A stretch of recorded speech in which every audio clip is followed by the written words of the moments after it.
Welcome. Today we will be reading Lesson 318 in the workbook and from the text, Chapter 27, Section 7, The Dreamer of the Dream, paragraphs 1 through 7. And now for Lesson 318. In me, salvation's means and end are one. In me, God's Holy Son, are reconciled all parts of heaven's plan to save the world. What could conflict when all the parts have but one purpose and one aim? How could there be a single part that stands alone, or one of more or less importance than the rest?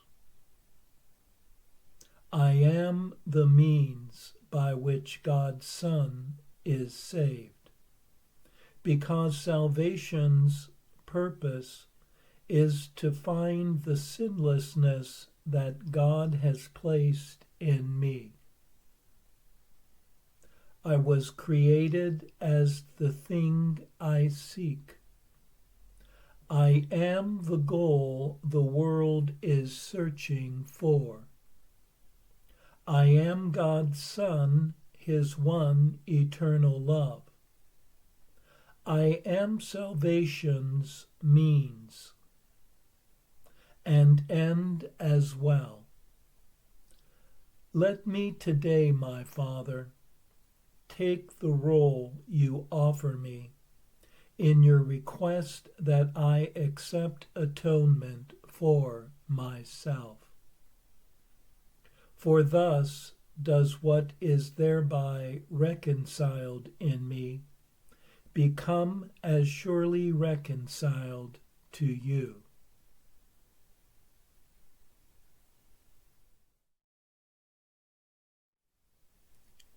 In unity and oneness are purposes and goals the same. For love is means as well as end. In heaven, means and end are one, and one with love itself. Yet within the world of time and space, divided aims make end and means diverge. It is in finding a unifying purpose that means and end become the same. By choosing one's only purpose as healing, one heals to be healed, and having forgiven to be forgiven. So allow all of one's thoughts and desires today to be certain and of one purpose, and united with love. For there can be no conflict in having one aim. And today let salvation be one's means, and salvation be one's end.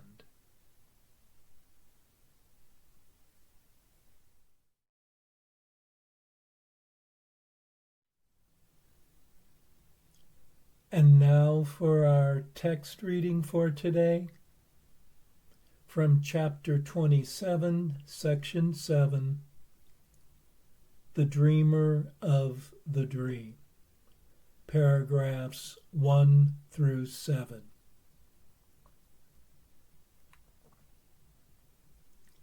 Suffering is an emphasis upon all that the world has done to injure you. Here is the world's demented version of salvation clearly shown. Like to a dream of punishment, in which the dreamer is unconscious of what brought on the attack against himself. He sees himself attacked unjustly and by something not himself. He is the victim of this something else, a thing outside himself for which he has no reason to be held responsible. He must be innocent because he knows not what he does, but what is done to him. Yet is his own attack upon himself apparent still, for it is he who bears the suffering, and he cannot escape because its source is seen outside himself. Now you are being shown you can escape. All that is needed is you look upon the problem as it is, and not the way that you have set it up. How could there be another way to solve a problem that is very simple, but has been obscured by heavy clouds of complication, which were made to keep the problem unresolved? Without the clouds, the problem will emerge in all its primitive simplicity. The choice will not be difficult because the problem is absurd when clearly seen.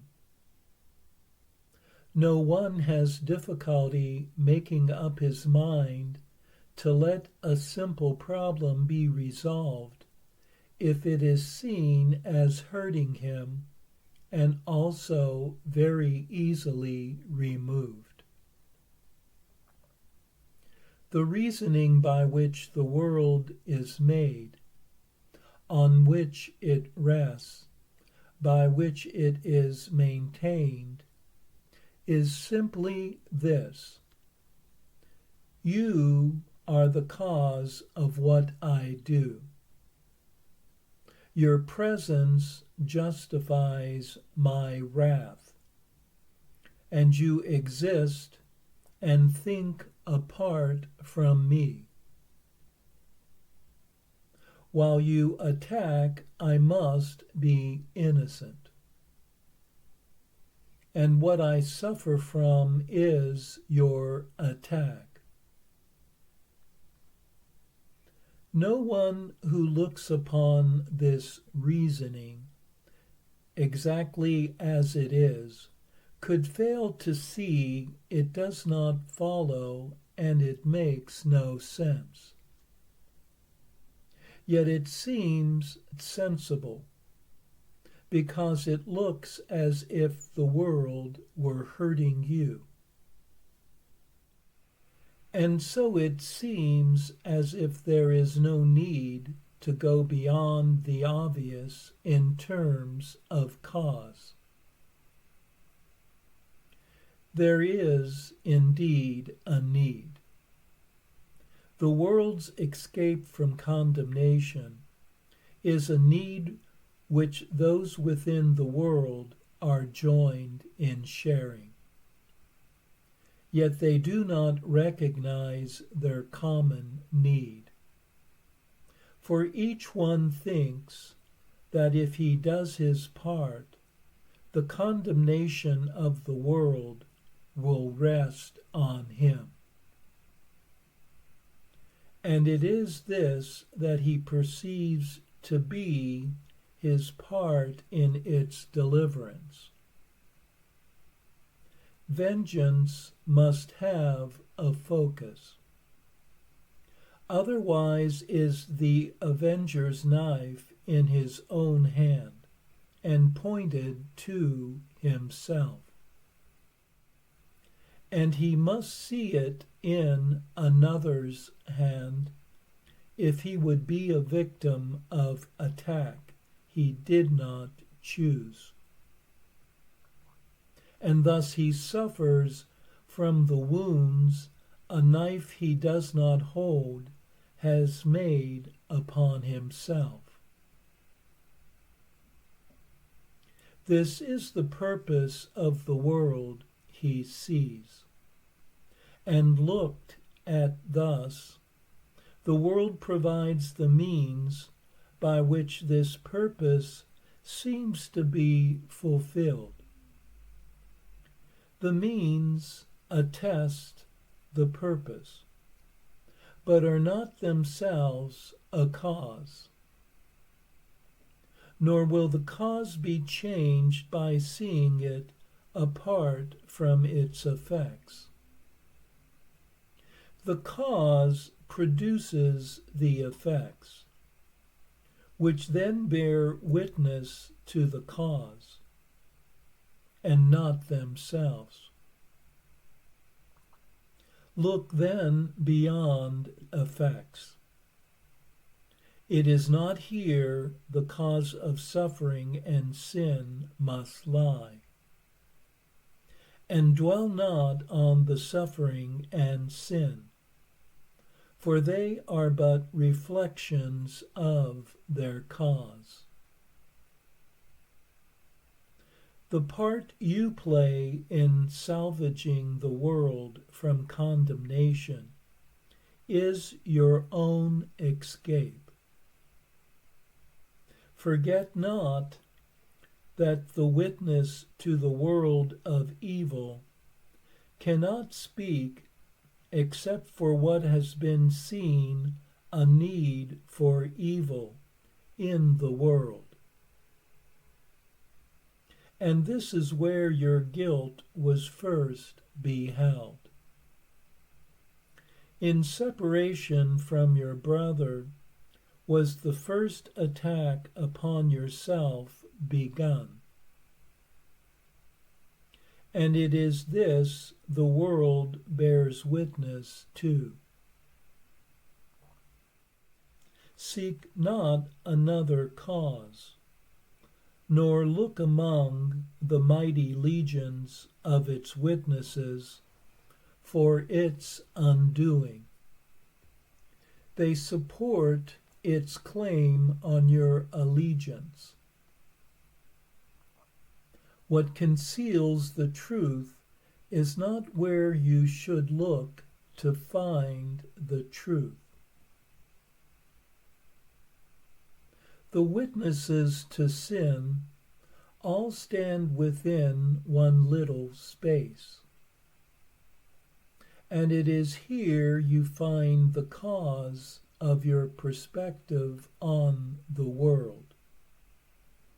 Once you were unaware of what the cause of everything the world appeared to thrust upon you, uninvited and unasked, must really be. Of one thing you were sure. Of all the many causes you perceived as bringing pain and suffering to you, your guilt was not among them. Nor did you in any way request them for yourself. This is how all illusions came about. The one who makes them does not see himself as making them, and their reality does not depend on him. Whatever cause they have is something quite apart from him, and what he sees is separate from his mind. He cannot doubt his dream's reality because he does not see the part he plays in making them and making them seem real.